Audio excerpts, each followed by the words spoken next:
যারাই জয়লাভ করবে তারাই কিন্তু সরাসরি সেমিফাইনালে প্রবেশ করবে। এদিকে কিন্তু হলুদ জার্সি পরে আছে এসবি জুয়েলার্স মালতীপুর, যেখানে কিন্তু খেলছে আশিক, সোহান, জিদান, ইরফান, মোহাম্মদ ইব্রাহিম অ্যান্ড বাচ্চু। অ্যান্ড তাদের এগেনস্টেও কিন্তু রাজেশ দা, মুস্তাকিং, সাইডু, আজিজ। ভালো একটা গেম হতে চলেছে যারাই জয়লাভ করবে সেমিফাইনালে। প্রথম শট এসবি জুয়েলার্স মালতীপুর, প্রথম শট করতে আসছে ইরফান দা, আর ওইদিকে কিন্তু রাজেশ দা goal. Irfan versus Rajesh, Irfan versus Rajesh, finally goal. কিন্তু এখান থেকে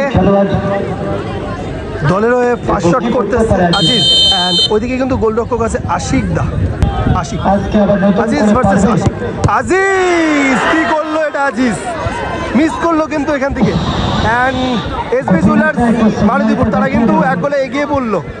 দ্বিতীয় শট করতে এসছে বাচ্চু, দলের হয়ে দ্বিতীয় শট করতে এসছে বাচ্চু। অ্যান্ড ওদিকে রাজেশ দা যদি এটা গোল করতে পারে ভালো একটা অ্যাডভান্টেজ পাবে দল।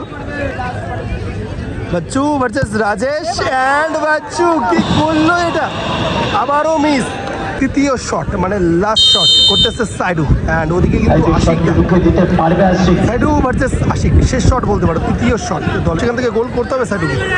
সাইডু আবারও মিস, সাইডু আবারও মিস।